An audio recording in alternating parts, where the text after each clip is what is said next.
Welcome. Today we are continuing with paper 2, question 3b. With reference to the parables of Jesus, explain his teachings about wealth. Kindly subscribe. One should use his abilities to acquire wealth. One should use proper means to acquire wealth. Wealth should be used responsibly. Wealth should be used to help the needy. The rich should share their wealth with the poor. The rich should not allow wealth to be stumbling block to eternal life. Wealth can be a hindrance to the entry of the kingdom of God. No one can serve God and wealth. Wealth comes from God. One should not put all their trust and hopes in wealth. One should use his wealth for extension of God's kingdom. Question 3c. Ways in which people misuse wealth: by overindulging in alcoholism, by indulging in immoral practices, for example, prostitution, using it in gambling, on buying luxuries, using it to frustrate others, money used to bribe magistrates, using wealth to buy positions, using wealth to show off, promoting dangerous projects, giving lots of money,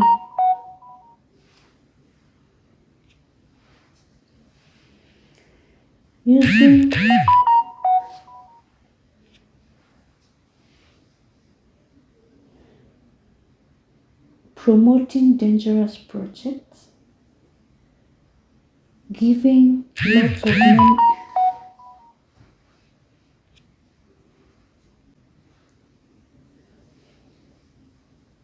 promoting dangerous projects, giving lots of money to young children who cannot use it responsibly. Question 4a. Ways in which the Holy Spirit was manifested on the day of Pentecost: tongues of fire, mighty wind, disciples speaking in tongues, Peter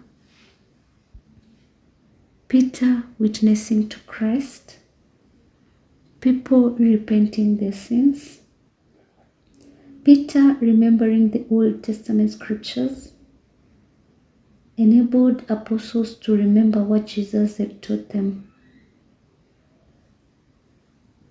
Question 4b. How the unity of believers is expressed in the symbol of the bride. The bride represents Christians who are united to Christ, who is the bridegroom. Christians as bride should be pure. God's relationship with his people is perfect and lasts eternally. Christians should be committed to Christ just as the bride is to the groom. The church is loved by Christ just as the bridegroom loves the bride. Christians will take a new home, that is New Jerusalem, where they will live with Christ forever. Question 4c. How the unity of believers is expressed in the symbol of the bride. The bride represents Christians who are united to Christ, who is the bridegroom. Christians as bride should be pure.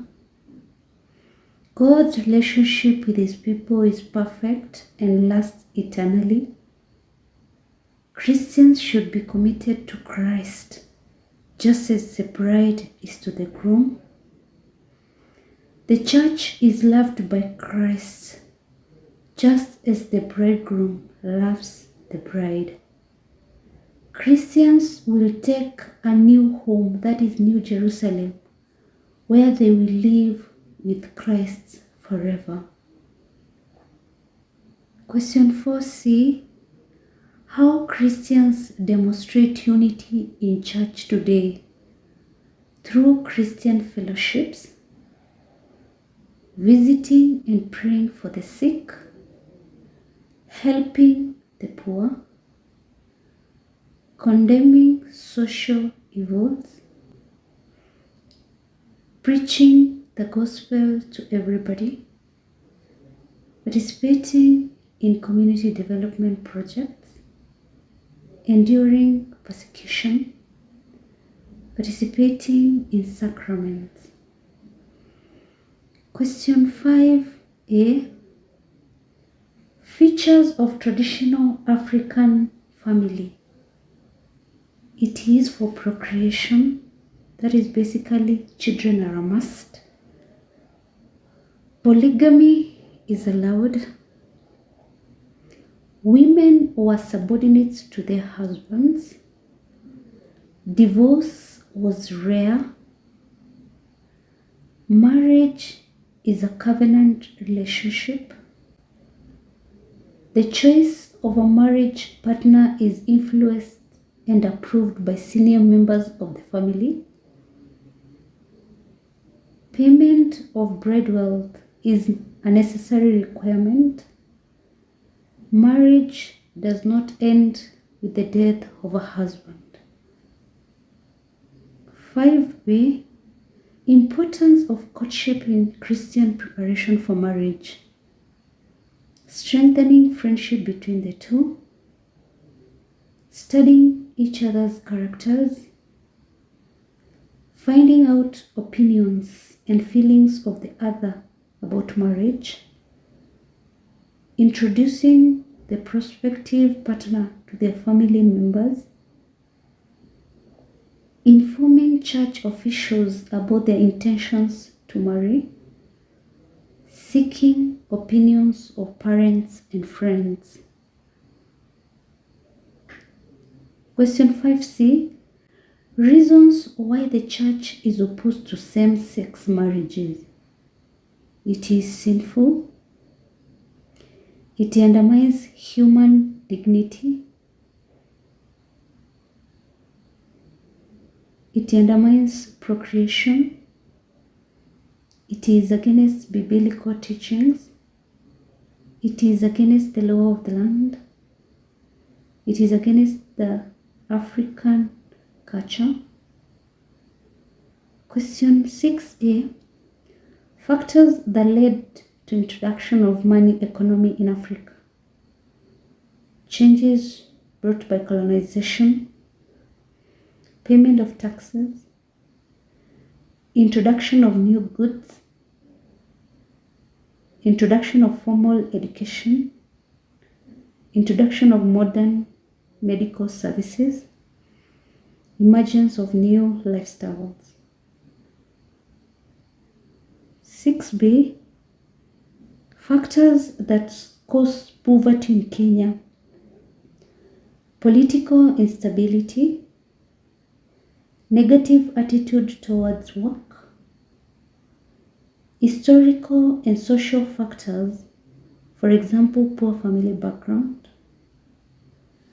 Geographical factors, for example, advanced climatic conditions. Poor governance.